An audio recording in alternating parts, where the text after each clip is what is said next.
तो क्या आप और आपकी टीम ऑफिस में 8 से 9 घंटे काम कर रहे हैं और आपकी आउटपुट या डिलीवरी 5 से 6 घंटे की मिल रही है? तो हाय एवरीवन, दिस इज अमर बंदारपू।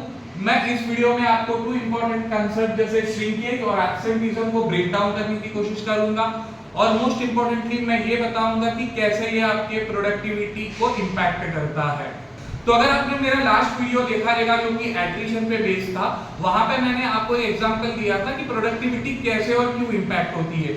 तो मैंने कहा था कि एट्रिशन वो चीज होती है जहां पे एम्प्लॉय इनएक्टिव है, आइदर वो जॉब छोड़ के चले गए हैं, कंपनी को छोड़ दिया है, या कंपनी ने उनको टर्मिनेट किया है या निकाला है। तो ये बात तो समझ में आ रही है क्योंकि ऑफिस में लोग ही नहीं है, वो आइदर जॉब छोड़ दिया है, उन्हें निकाल दिया गया है, उसके वजह से आपकी प्रोडक्टिविटी पे इंपैक्ट आ रहा है क्योंकि लोग ही नहीं है और काम करने के लिए, तो बट ऑब्वियस है कि वहां पे इंपैक्ट आएगा। बट यहाँ पे ऑफिस में लोग एक्टिव है, ऑफिस के साथ है और काम भी कर रहा है, बट क्यों आपकी प्रोडक्टिविटी इंपैक्ट हो रही है, यही चीजों को समझते हैं इस वीडियो में। आइए श्रिंकेज और एब्सेंटिज्म के बहुत ही बेसिक से डेफिनेशन को समझने की कोशिश करते हैं। Shrinkage is when people are present but not productive, मतलब कि ऑफिस में आ रहे हैं, कंपनी के साथ एक्टिव है, बट प्रोडक्टिव जब नहीं होते हैं तो उसे हम श्रिंकेज कहते हैं। और एब्सेंटिज्म कब होता है? Absenteeism is when people are not at all present in office, ये ऑफिस आ ही नहीं रहे, आज ऑफिस में प्रेजेंट नहीं है, जिसकी वजह से आपकी प्रोडक्टिविटी इंपैक्ट होती है, तो उसे ऐसी चीज को हम एब्सेंटिज्म कहते हैं। तो आइए समझने की कोशिश करते हैं कुछ कांसेप्ट ऑफ श्रिंकेज एंड आपका एब्सेंटिज्म। तो सबसे पहले श्रिंकेज में आपका आ गया मीटिंग। तो आप कंपनी के एम्प्लॉइज के साथ जब मीट कर रहे हो, you know different topics, different issues, हो सकता है आप उनके परफॉर्मेंस को लेके मीटिंग कर रहे हो, आप ओवरऑल डिसिप्लिन को लेके कुछ मीटिंग कर रहे हो, या कोई नई पॉलिसी आई है उस पे आप उनको बात कर रहे हो, तो वो आपका श्रिंकेज में ही कंसीडर होता है। फिर आ गया आपका डाउन टाइम, आपका सीआरएम नहीं चल रहा है, आपका ऑफिस का कोई सॉफ्टवेयर नहीं चल रहा है, आपका ऑफिस का कोई डायलर नहीं चल रहा है, इंटरनेट डाउन है, या फिर ओवरऑल प्रोडक्टिविटी ही डाउन है, तो ऐसे डाउन टाइम्स को आप श्रिंकेज में ही डाल देते हो। फिर आ गया आपका ट्रेनिंग, जब आप एम्प्लॉइज को डिफरेंट चीजों पे ट्रेन करते हो सकता है स्किल्स पे कर रहे हो, या फिर कोई नया प्रोडक्ट आ गया है, आप जब आप उसको इस चीज पे ट्रेन कर रहे हो, तो ये भी आपका श्रिंकेज का एक पार्ट हो गया। फिर आ गया आपका लेट लॉगिंग, कि एम्प्लॉइज कह रहे हैं कि सर मैं ड्यू टू ट्रैफिक या ड्यू टू मेरा कुछ पर्सनल रीजन है, या फिर मेरी तबीयत ठीक नहीं है, मैं डॉक्टर के पास जा रहा हूँ, उस कारण की वजह से मैं ऑफिस थोड़ा लेट आ पाऊंगा या फिर हाफ डे आ पाऊंगा। उसके बाद आ गया है आपका early log out, employee office time पे आ गया बट ये भी वही रीजन दे रहा है कि I am not keeping well, या फिर मेरा कोई पर्सनल कमिटमेंट्स है, या फिर मेरी फैमिली में कोई फंक्शन है जो इंपॉर्टेंट है मुझे अटेंड करने के लिए, या फिर मेरे घर पे कोई मेडिकल इमरजेंसी आ गई जिसकी वजह से मुझे निकलना पड़ रहा है, तो ये भी आपका एक श्रिंकेज का पार्ट हो गया। और फिर ये हो गया आपका प्लान लीव। प्लान लीव वही है जहाँ पे एम्प्लॉय पहले से ही प्लान करके लीव्स को अप्रूव कर लिया है फ्रॉम द मैनेजमेंट या फिर मैनेजर्स। रीजन हो सकता है कि वो फैमिली के साथ बाहर जा रहा है, या फ्रेंड्स के साथ पिकनिक जा रहा है, या फिर उसके एग्जाम्स हो सकते हैं, एक्सेट्रा एक्सेट्रा। ऐसे कोई भी रीजंस को लेके जब वो अपनी लीव्स को प्लान करता है और अप्रूव करा के लेता है, तो उसको हम प्लान लीव कहते हैं। और ये सारा कुछ आपके श्रिंकेज में आ गया है। अब समझते हैं एब्सेंटिज्म। एब्सेंटिज्म में अनप्लान्ड लीव्स होते हैं। आपका एम्प्लॉय एक रात पहले या दूसरे दिन सुबह उठ के आपको इन्फॉर्म कर रहा है कि सर मैं आज नहीं आ पा रहा हूँ क्योंकि मेरे घर पे कोई दिक्कत हो गई है, मेरे घर पे कोई सडन डेथ हो गई है, कोई मेडिकल इमरजेंसी हो गई है, या फिर कोई एक्सीडेंट हो गया है, या फिर हेल्थ इश्यूज हो गया है। तो जब वो ऑफिस नहीं आ पा रहा है ऑल ऑफ अ सडन, तो वो आपका अनप्लान्ड लीव में चला गया है। और एक हो गया आपका नो शो। नो शो वही होता है जहाँ पे एम्प्लॉय ऑफिस तो नहीं आ रहा है बट उसने आपको इन्फॉर्म ही नहीं किया, ना कोई मैसेज आया है, ना ही उसका कॉल आया है, ना उसके फैमिली से किसी ने इन्फॉर्म किया है, वो ऑफिस नहीं आया है और आपको खबर नहीं है, या फिर उसकी अपडेट जब नहीं होती है, तो आप उसको नो शो कहते हैं। तो आइए श्रिंकेज के फॉर्मूला और कैलकुलेशन को समझते हैं ताकि आप उसको ट्रैक कर सके और उसको कंट्रोल कर सके। तो श्रिंकेज का फॉर्मूला है non productive time divided by productive या पेड टाइम इनटू 100। एक बार फिर रिपीट कर रहा हूं, non productive time divided by paid time into 100। आइए कुछ एग्जांपल्स के साथ समझने की कोशिश करते हैं। यूजुअली अगर आप देखेंगे तो हर कंपनी में 8 घंटे एम्प्लॉय लॉग इन रहता है या फिर उससे काम एक्सपेक्ट किया जाता है। जो कि अगर आप मिनट्स में कन्वर्ट करें तो 480 मिनट्स होते हैं। ठीक है, तो यहाँ पे मैं आपको एग्जांपल देता हूँ कि मुझे लग रहा है कि आज के दिन में कोई एम्प्लॉय है जो 8 घंटे के लिए लॉगिन है, बट उसका 2 घंटे का श्रिंकेज है वहां पे। थोड़ा उसको ब्रेक डाउन कर देता हूँ कि 1 घंटा डाउन टाइम था, कंपनी का सॉफ्टवेयर काम नहीं कर रहा था, और 1 घंटा उसकी कोई ट्रेनिंग थी। ठीक है, अब एक्सपेक्टेड था कि वो 8 घंटा काम करे, but just because of night time and training जिसमें उसकी कोई गलती नहीं है, वहां पे मेरे को 2 घंटे का डाउन टाइम मिला है। तो 2 घंटे का डाउन टाइम को भी मैं ले लेता हूँ, मिनट्स में कन्वर्ट कर लेता हूँ ताकि हमें कैलकुलेशन मिले। तो अब मैं जब इसको रेफर करने के लिए इसको रेफर करता हूँ श्रिंकेज के लिए, तो अगर आप देखोगे आज में करते हैं तो 2 घंटे को 8 घंटे के साथ डिवाइड करता हूं तो मुझे 25% का श्रिंकेज मिल रहा है। 2 divided by 8 into 100 which is equal to 25।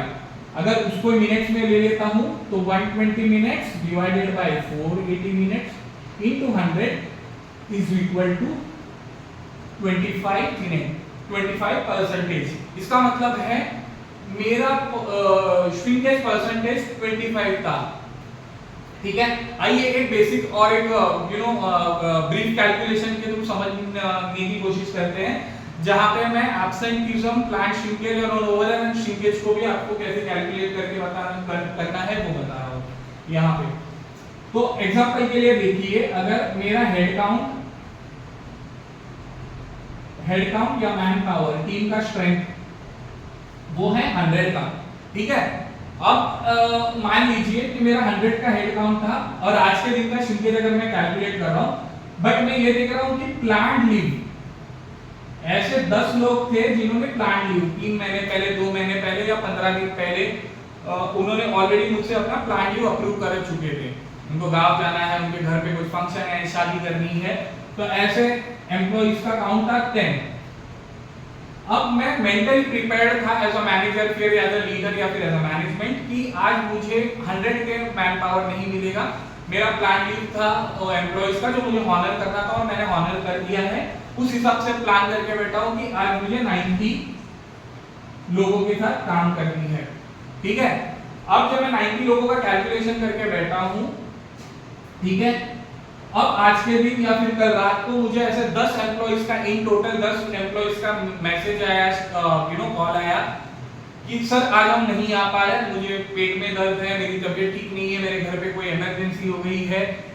ऐसे मल्टीपल रीजंस की वजह से जो मैंने 90 का प्लान किया था उसमें भी मुझे और 10 लोगों का इम्पैक्ट मिला है। ये है मेरा अनप्लान्ड लीव। तो जहां पे मैं सोच रहा था कि मुझे 100 लोगों के बदले आज मेरे को 90 में काम कराना है, अब मुझे वो थोड़ा और इम्पैक्ट हो गया क्योंकि 90 लोगों में भी 10 लोगों ने अनप्लान्ड लीव मारा है। तो अब मैं सिर्फ 80 एम्प्लॉइज के साथ रह गया हूं और मुझे इनसे ही काम कराना है और इनसे ही अपने प्रोडक्टिविटी को आज निकालना है। तो अब मैं देखता हूं ओवरऑल मुझे श्रिंकेज कैलकुलेट करना है मेरे आज के दिन के प्लानिंग के हिसाब से। तो ये मेरे दिन का पहला श्रिंकेज है जो मैं कैलकुलेट कर रहा हूं। अब मेरे 10 लोग जो प्लान लीव थे और 10 मेरे अनप्लान्ड थे। ठीक है, तो फिर मैं यहां पे देख रहा हूं कि 20 लोग मेरे ऑफिस में नहीं आए, तो मैं वहां पे पहले 100 लोगों के साथ लूंगा क्योंकि आपका प्लांट लीव भी श्रिंकेज में आता है, आपको नोट डाउन करना है। ठीक है, तो 20 लोग ऑलरेडी नहीं है जो कि 100 का मेरा हेड काउंट या फिर मैन पावर थे। तो अगर आप देखोगे तो मेरा shrinkage percentage at the start of the day भी 20 हो गया है। ठीक है, अब 20 लोग है ही नहीं, 20% मैन पावर मेरे पास है ही नहीं, 10 प्लांट थे और 10 अनप्लांट थे। तो ये मेरा श्रिंकेज है जो आज के दिन में मैं कंसीडर कर रहा हूं at the very start of the day. ठीक है, अब मैं ये देखता हूं, अब मुझे एब्सेंटीज्म कैलकुलेट करना है। तो एब्सेंटीज्म कैलकुलेट करने का श्रिंकेज फॉर्मूला ये है जहां पे रोस्टर्ड हेड काउंट, आज के दिन में आपके जितने एब्सेंट होते हैं उसको आपको डिवाइड करना है रोस्टर्ड हेड काउंट के साथ या फिर मैन पावर के साथ इनटू 100। तो अब जब मैं एब्सेंटीज्म कैलकुलेट करूंगा तो मैं क्या करूंगा, मेरे 10 लोग हैं जो जिन्होंने अनप्लान्ड लीव लिया था। तो यहाँ पे 10 लोग हो गए अनप्लान्ड। अब डिवाइड किसके साथ करूंगा, डिवाइड में करूंगा 90 के साथ, क्योंकि आज के दिन में मेरा प्लानिंग 90 का था, राइट। 100 लोग में से 10 लोगों ने प्लान नहीं किया, तो मेरे पास प्लान था कि मैं 90 लोगों के साथ करूंगा। तो unplanned divided by rostered head count into 100, तो अगर आप इसको देखोगे तो ये 11% का है। तो आप अगर डिफरेंस देखोगे कि मेरा श्रिंकेज है वो 20% का है ओवर एंड ऑल, बट अगर मेरा एब्सेंटिज्म अगर आप देखने गए तो वो 11% का है, जो कि 10 लोग नहीं है, जिसकी वजह से इंपैक्ट हो गया। ठीक है, तो आपको यही समझना है कि ये दोनों ये एक डिफरेंस होता है जब आप कैलकुलेट करते हो श्रिंकेज और एब्सेंटिज्म को। और अगर आपका दिन बहुत ही अच्छा जाना चाहिए, आप ऐसे प्लान करो, बिकॉज आपका ऑलरेडी 80 लोग ही है, आपका 20% का श्रिंकेज है, आपका प्लान श्रिंकेज 8 का था, सॉरी 10% का था, बट अब ऑलरेडी आप एक्स्ट्रा 10% का श्रिंकेज लेके चल रहे हो, यहाँ पे इंपैक्ट आ ही गया है। तो अगर एज अ मैनेजर मैं रहता तो मैं ये चेक करता, अब जब 80 लोग हैं तो मैं इंश्योर करता कि इन चीजों की वजह से, जैसे मीटिंग हो गई है, डाउन टाइम हो गई, लेट लॉगिन्स, अर्ली लॉगिन्स, या फिर कोई ट्रेनिंग है, इनकी वजह से मेरे पास कोई इंपैक्ट ना आए।